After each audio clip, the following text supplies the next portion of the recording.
Sa magandang umaga mga kababayan, tayo po ay nagbabalik para sa isa na namang talakayan sa mga mainit na nangyayari sa ating bansa.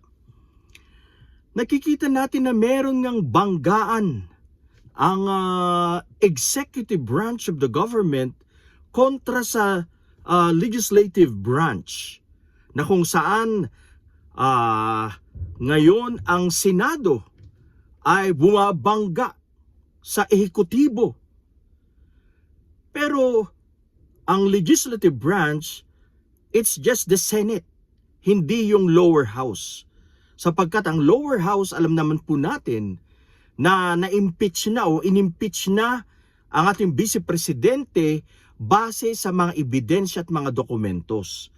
So, ang nakikita natin na hanggang ngayon ay nagtatanggol pa rin sa pamilyang Duterte ay ang Senado, sapagkat mas marami sila. Sinipa ang dating presidente ng Senate na si Tito Soto at ang pinalit nga itong si Cayetano, mga kababayan. Ang aking napansin at kapansin-pansin ito ay parang mga frogs, mga palaka na naulanan ang mga DDS senators, mga kababayan. Nako, andyan na naman sila. Ang sisiga na naman nila. Ang yayabang, mga kababayan. To mga DDS senators, dahil kasama na naman nila ang presidente ng Senado. Diyan sila magaling. Magaling po sila pag sila ang nasa poder, nasa pwesto, nasa kapangyarihan. Mga kababayan, ating tutukan ang mga kaganapang ito, sapagkat ito ay talagang matinding banggaan. Hindi natin alam kung papasok ba dito ang Supreme Court or mag-intervene, mamagitan sa dalawang malalaking branches ng government. Yan. Maliwanag ng legislative branch ay pinagtatanggol si Sara Duterte. At the same time, ang kanilang panyero, ang kanilang kasamahan na si Bato de la Rosa, mga kababayan, na nagbalik after 6 months sa matagal na hindi pagpasok, pag-a-absent sa kanyang tungkulin. Yan, bumalik siya para lang makaboto at isang eksena, isang drama ang ating nakita. Halos madapa sa kanyang pagtakbo, mga kababayan. Kala natin maisog itong si Senator Bato de la Rosa. Ngayon alam na natin, napatunayan na natin na wala pala.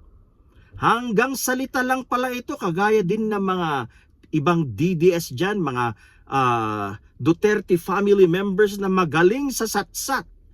Pero pag nasa sitwasyon na, abay, maiihi talaga sa takot, sa nerbiyos, mga kababayan. Kumaripas ng takbo at nadapa sa may hagdanan itong si Senator Bato de la Rosa.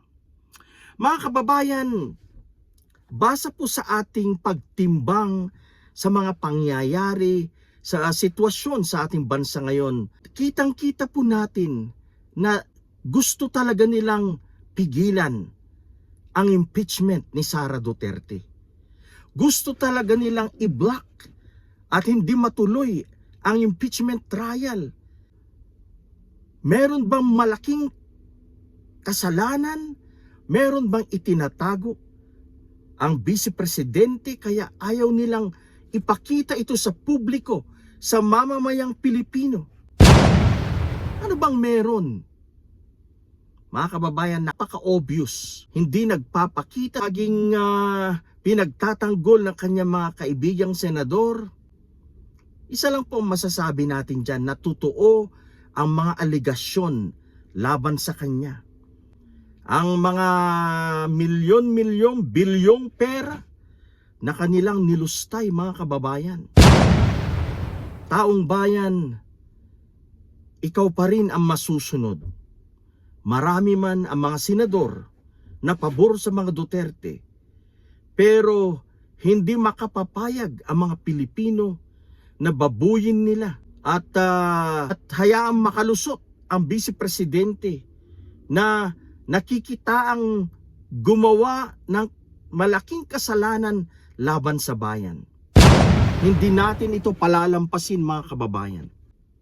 Tayo'y magmamasid. Sana muling tumindig ang mga Pilipino para ipagtanggol kung ano ang nararapat para sa ating bayan. Dapat talaga mapanagot ang lahat ng mga may kasalanan, including to mga DDS senators, may mga involvement sila sa mga flood control, sa ICC, etc., etc., name it, mga kababayan.